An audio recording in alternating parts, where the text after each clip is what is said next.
चल आम पुंकेसर और फलिकार विभिन्न भाग बा विभिन्न अंश विषय आलोचना करबा। पूर्ववर्ती भिडियो रे आमे फूलर चारोटी मुख्य भाग विषय आलोचना करथिले एवं सेमाने कौन करती से विषय सम्यक आलोचना करथिले एवं ता सहित आमे एकलिंगी फूल कौन एवं उभयलिंगी फूल कौन से विषय मध्य किछि आलोचना करथिले। तेबे जदि ए विषय तुमर मन रे किछि संदेह अछि तेबे जाइके पूर्ववर्ती भिडियो को देखि नब। ठीक अछि। तेबे एई भिडियो रे आमे केवल फूलर प्रजनन अंश गुड़िक उपरे ध्यान देबा। सेगुड़िक होउछि पुंकेसर एवं फलिका। ठीक अछि। तेबे आमे पुंकेसर रु ही आरंभ करिबा। वर्तमान पुंकेसर को तुमे लक्ष्य करि पारथबो एई जे अंशटी अछि एहाकु पुंकेसर कहै जाय एवं एई पुंकेसरर मुख्यतः दुईटी भाग रहि थाए। कोन कोन एठी लक्ष्य कर। एई जे भागटी अछि एहाकु आमे पराग कोश बोली कहिथांती, जाहाकु इंग्राजी रे आमे आंथर बोली कहिथांती। ठीक अछि। वर्तमान ए विषय तुम बहिरे कोनोसी भी जगार लेखा जाए नाही, तबे जानी रख एहाकु आंथर बोली कह जाए एवं एई जे अंशटी अछि जहाकि फूलर ए आंथर को धरी रखिछि ताहाकु आमे पराग दंड बोली कहबा बा इंग्राजी रे आमे एहाकु फिलामेंट बोली कहिथांती। ठीक अछि। तबे आमको मुख्यतः ए आंथर विषय जानिबार अछि।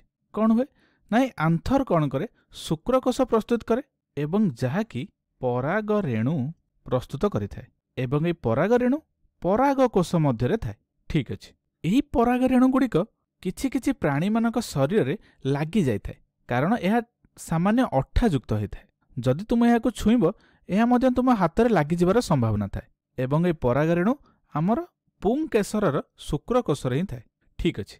तेबे चल आमे स्त्री प्रजनन अंश बा फलिकार भिन्न भिन्न अंश विषय आलोचना करिबा। तेबे एठी देखि रख स्त्री प्रजनन अंश को तो आमे फलिका कहिथांती तुमे जानिच। तेबे एहाकु तीनोटी भागरे विभक्त करा जाय थाए। एई सर्वोच्च भाग को आमे कोन कहंती ना गर्भ शीर्ष बोली कहिथांती। ठीक अछि।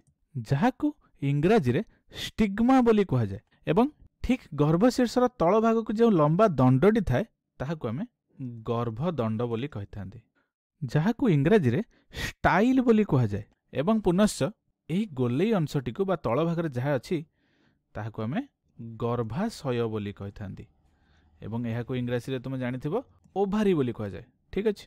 तबे तुम एई गर्भाशय को जदि लक्ष्य करिवो तार मझिरे तुम एई अंशटी को लक्ष्य करि पारथबो किछि छोट छोट बीज बाहरला भलिया हमकु अंश देखा जाय।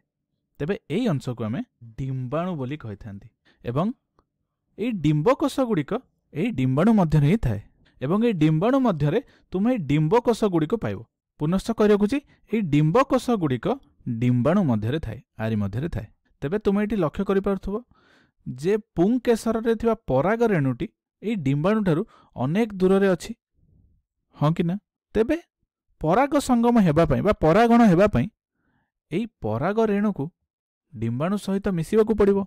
तेबे ए दुहिंकर मिलन पई प्रथम सोपान हेउची बा प्रथम पदक्षेप हेउची जे एही पराग रेणुटी आमे पराग कोश मध्यरु आनिबा पुंकेसर रु आनी फलिकार गर्भशिष्ट उपर को स्थानांतरण करिबा एवं तापरे किछि प्रक्रिया माध्यम रे एही पराग रेणुटी जाई डिंबाणु सहित मिसिबो। किंतु एही प्रक्रिया हेबा पई अनेक समय लागि थाए।